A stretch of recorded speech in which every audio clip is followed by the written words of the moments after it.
Assalamualaikum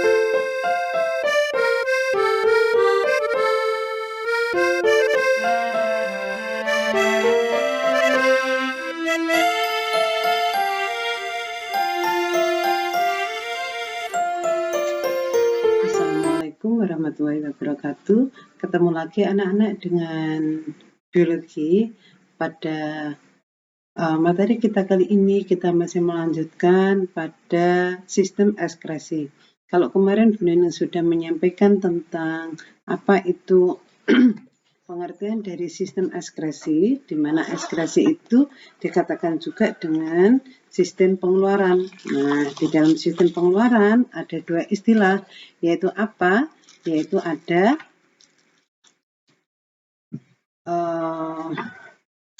ekskresi dan sekresi. Nah, sekarang kita akan memasuki pada materi berikutnya, yaitu terkait dengan organ-organ yang berperan di dalam sistem ekskresi. Ya, oke. Apa saja kemarin di dalam sistem ekskresi?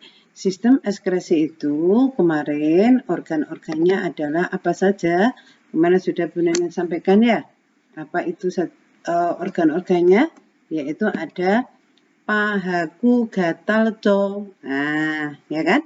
Ada yang pertama, ada paru-paru, ada hati, ada kulit, ada ginjal, dan satu lagi yaitu ada kolon.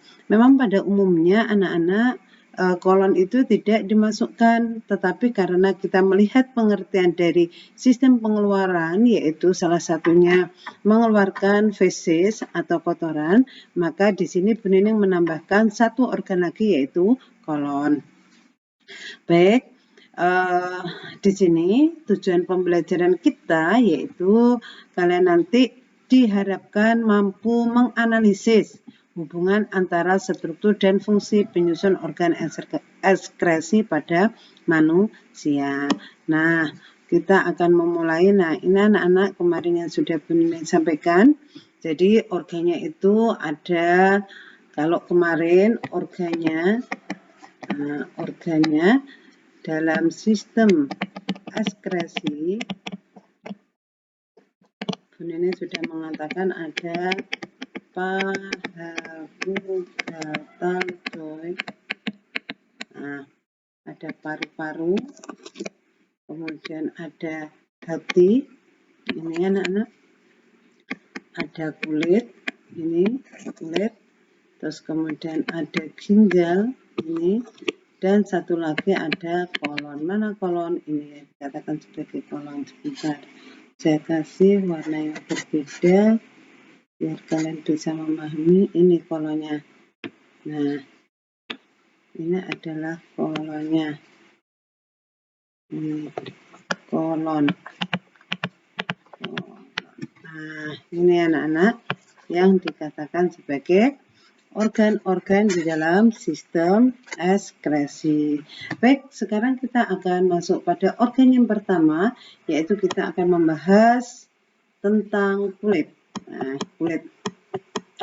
Tentunya kalian sudah tahu ya, kulit itu yang mana? Kulit itu tidak lain adalah ini kita, ya, yang ada bagian luar. Nah, sehingga kulit itu dia kemarin akan dimasukkan di dalam sistem pengeluaran. Bentar ya.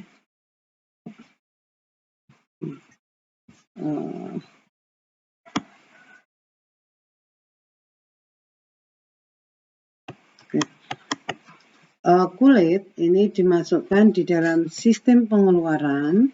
Kenapa? Seperti yang kemarin sudah Bu Neneng sampaikan, bahwasanya kulit itu dia karena akan mengeluarkan yang namanya sisa metabolisme yang berupa apa? Yang berupa keringat. Nah, ini dia akan mengeluarkan sisa metabolisme yang berupa keringat.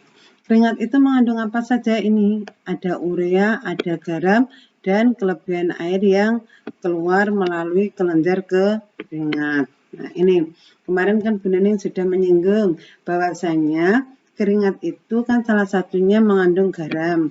Tetapi karena mengandung garam, kita masih tetap tidak bisa menggantikan garam yang keluar dari kulit kita itu untuk garam dapur ibu ya. Oke. Kemudian pada kulit yang berperan di dalam sistem ekskresi itu terbagi menjadi dua anak-anak. Apa saja itu terbagi dua? Yaitu ini. Ada bagian epidermis dan ada bagian dermis. Mana Bu yang dikatakan bagian epidermis dan bagian dermis? Nah, ini sudah disinggung pada bagian inilah yang dikatakan sebagai bagian epidermis. Selebihnya di sini ini yang merupakan bagian dermis. Jadi kalau epidermis itu merupakan kulit bagian luar ya, dan di sini perlu kalian ketahui epidermisnya itu terbagi menjadi dua, yaitu ada epidermis atas dan juga ada epidermis bawah. Sampai di sini bisa dipahami? Oke. Nah, sekarang kalau sudah kita tahu bahwasanya kulit kita ini ada dua, yaitu ada epidermis dan ada dermis. Epidermis itu adalah bagian kulit yang luar. Nah, sedangkan kalau dermis itu apa? Dermis itu merupakan bagian kulit yang dalam. Nah, bagian kulit dalam. Nah, sekarang kita perlu tahu dulu anak-anak. Di dalam epidermis, baik itu bagian atas ataupun bagian bawah, itu terdiri dari beberapa lapisan atau terdiri dari beberapa stratum. Nah, jadi di sini nanti terdiri dari beberapa stratum. Ya. Nah, stratumnya apa saja? Di sini ada stratum. Nah, di sini ada stratum lucidium. Terus kemudian ada stratum corpus. Terus ada stratum lucidium. Maaf, sudah ya. Kemudian ada stratum corpus. Stratum corpus sudah, terus kemudian ada basal.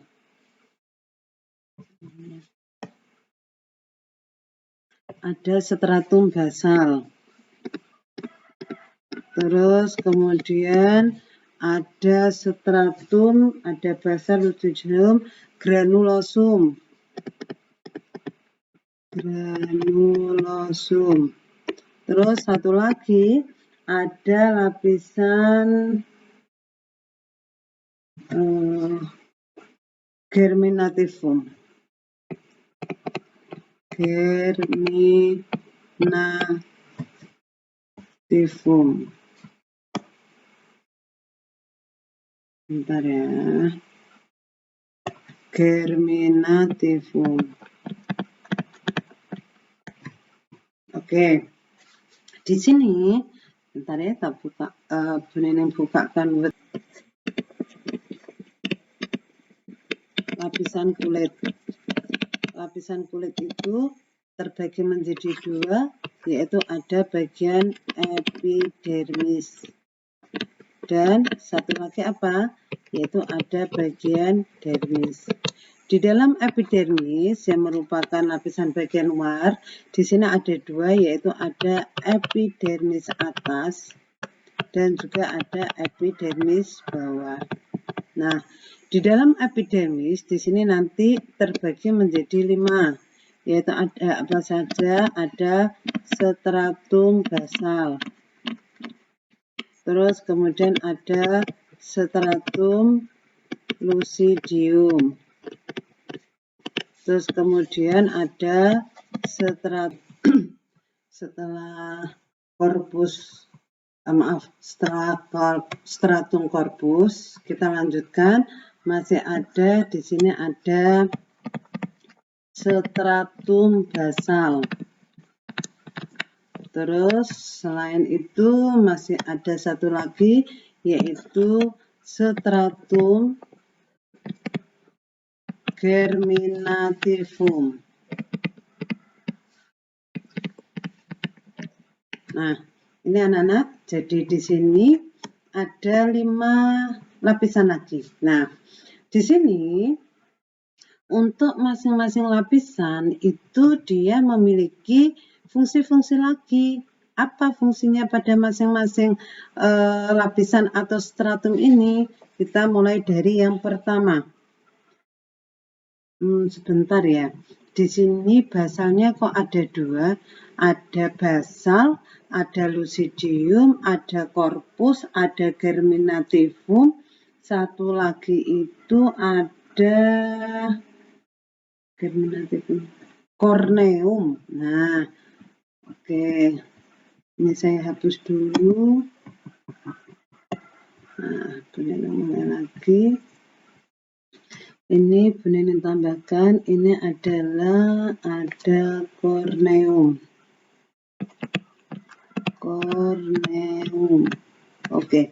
Nah, sekarang kita akan membahas kembali anak-anak yang terkait dengan masing-masing lapisan itu. Yang pertama yaitu lapisan basal. Lapisan basal itu adalah lapisan yang ada di bagian luar.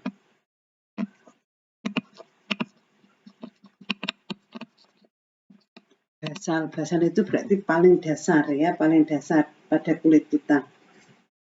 Terus kemudian ada lucidium. Lucidium ini merupakan lapisan yang terdapat di bawahnya dari lapisan atau stratum corneum. Nah, jadi lucidium ini adalah bagian atau lapisan yang terdapat di bawah dari lapisan corneum. Nah, sekarang kita lihat dulu. Lapisan corneum itu berfungsi untuk apa? Lapisan corneum itu adalah lapisan yang akan mengelupas.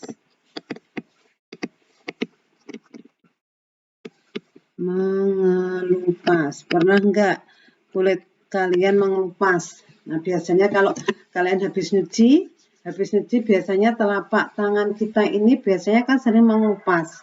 Kalau pada manusia itu dikatakan mengelupas anak-anak, tetapi kalau misalnya pada ular atau pada reptil itu istilahnya adalah melungsungi.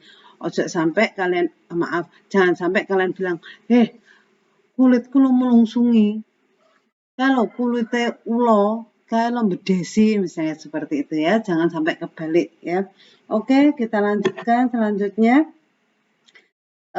Ada lapisan apalagi itu? Ada lapisan corneum tadi sudah, yaitu lapisan yang akan mengalami pengelupasan. Lucidium sudah, lapisan yang ada di bawah dari corneum. Terus kemudian germinativum. Germinativum itu adalah lapisan yang akan selalu membelah. Bagaimana Bu? Kulit kita itu bisa membelah. Bukan berarti seperti bakteri yang bisa membelah, kemudian kulit kita bisa menjadi 2, enggak. Tetapi maksudnya membelah adalah setelah lapisan corneum ini mengelupas, setelah mengelupas maka germinativum itu akan segera menggantikan dengan sel-sel yang baru. Jadi di situ dia akan membelah untuk menggantikan sel-sel yang telah rusak atau yang telah mengelupas. Terus kemudian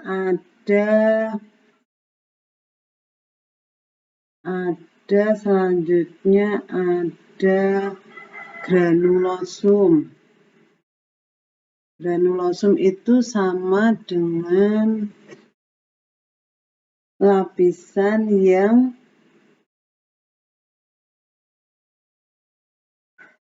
lapisan basal ya, lapisan basal, di mana di sini dia mengandung pigmen.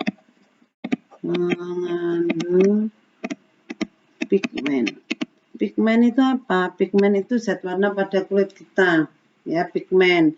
Jadi seseorang itu kan memiliki pigmen kulit coklat, sawo matang, hitam, putih, itu adalah yang ada di basal atau istilahnya adalah di germinativum.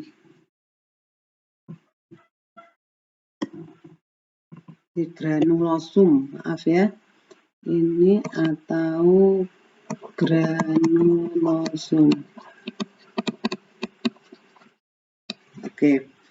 Terus kemudian ada korpus. Nah, kalau korpus di situ dikatakan ini anak-anak.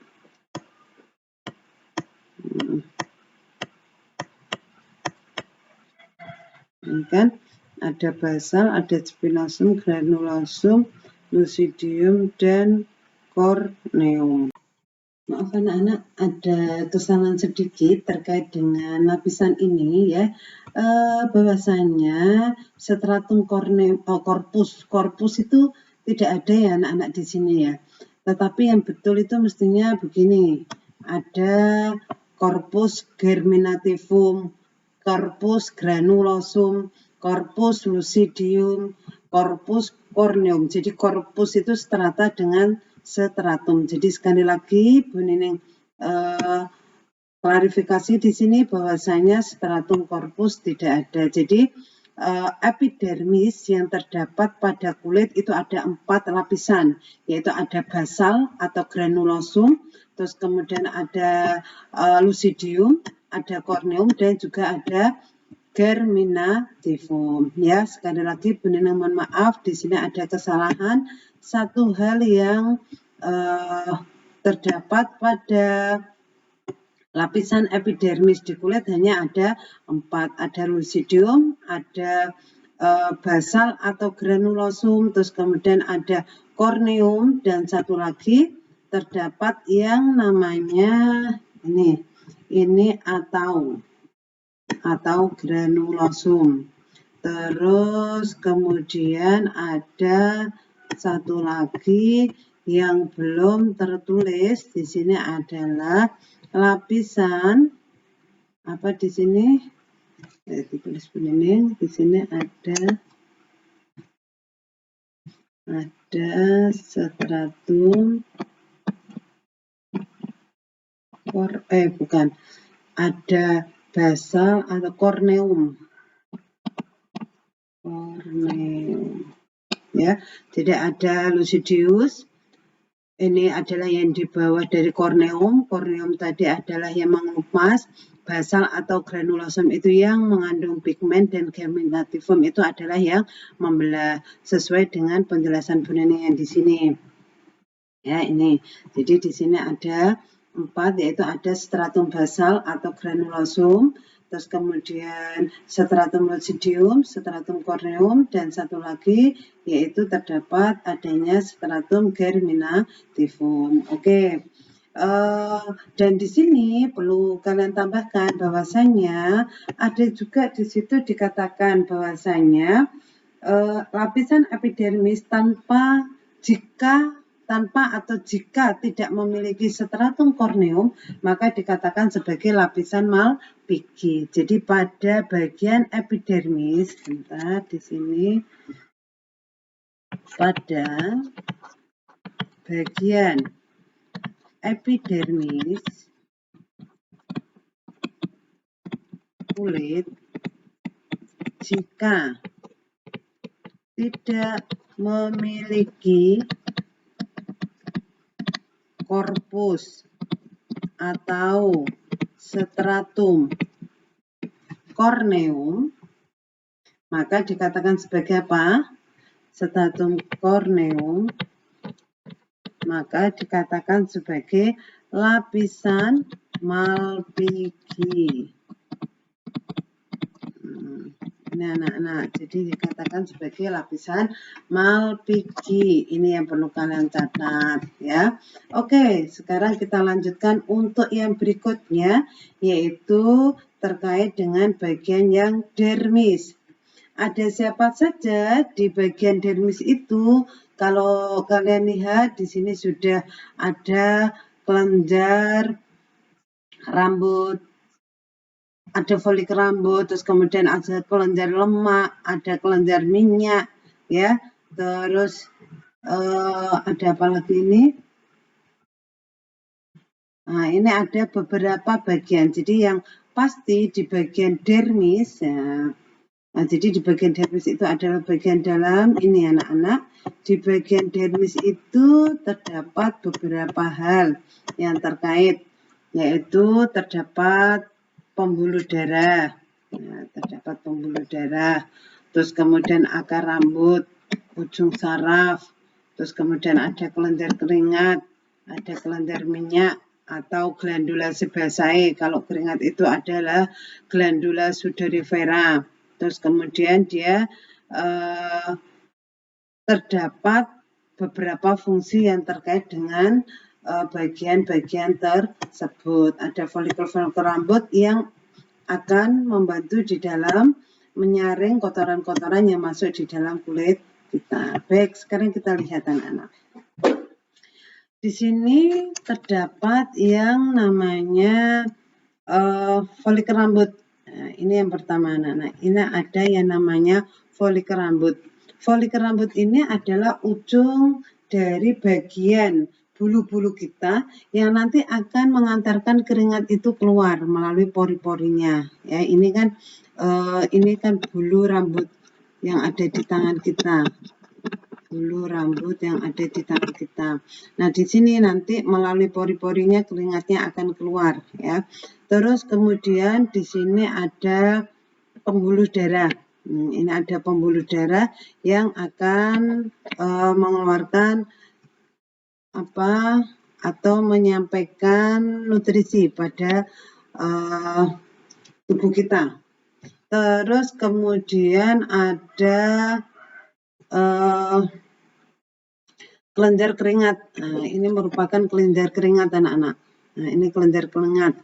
Terus di sini ada kelenjar lemak. Nah, tadi kan dikatakan kalau kelenjar lemak itu tadi adalah sebaceae.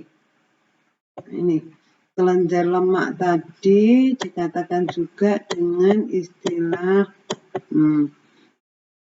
glandula sebacea. Kemudian kalau keringat itu adalah kelenjar sudorifera, ya.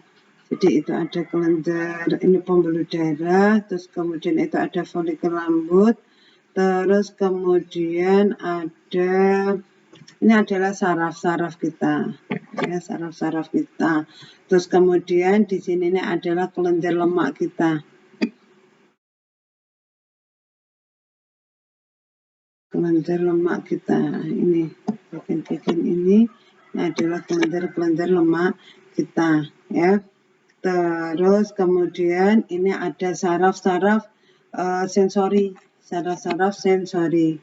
Ini adalah kelenjar keringat. Nah, itu adalah bagian kulit kita. Satu lagi anak-anak terkait dengan organ berikutnya yaitu paru-paru. Paru-paru kita sudah membahasnya pada materi yang kemarin yaitu pada sistem respirasi. Paru-paru dimasukkan di dalam organ ekskresi. Kenapa? Karena pada organ paru-paru itu dia akan mengeluarkan apa? Dia akan mengeluarkan CO2, ya. Nah, ini kemarin sudah kita bahas bagian-bagiannya, di mana kita akan mengeluarkan CO2 dan O2 yang kita butuhkan pada saat kita hirup, ya. Berikutnya yaitu urea, hati. Tapi sebelumnya kita selesaikan dulu sampai dengan paru-paru. Terima kasih anak-anak pada pertemuan kali ini. Bu Neneng rasa cukup. Kita lanjutkan pada pertemuan yang akan datang. Silakan nanti disimak link YouTube Bu Neneng berikutnya supaya kalian bisa memahami dengan jelas. Terima kasih anak-anak untuk pertemuan kali ini. Tetap selalu jaga kesehatan kalian, kebersihan kalian, dan yang tidak kalah penting adalah selalu Bu Neneng ingatkan, tetap harus selalu jaga imun dan iman kalian. Sampai jumpa anak-anakku pada pertemuan yang akan datang. Sekian, wassalamualaikum.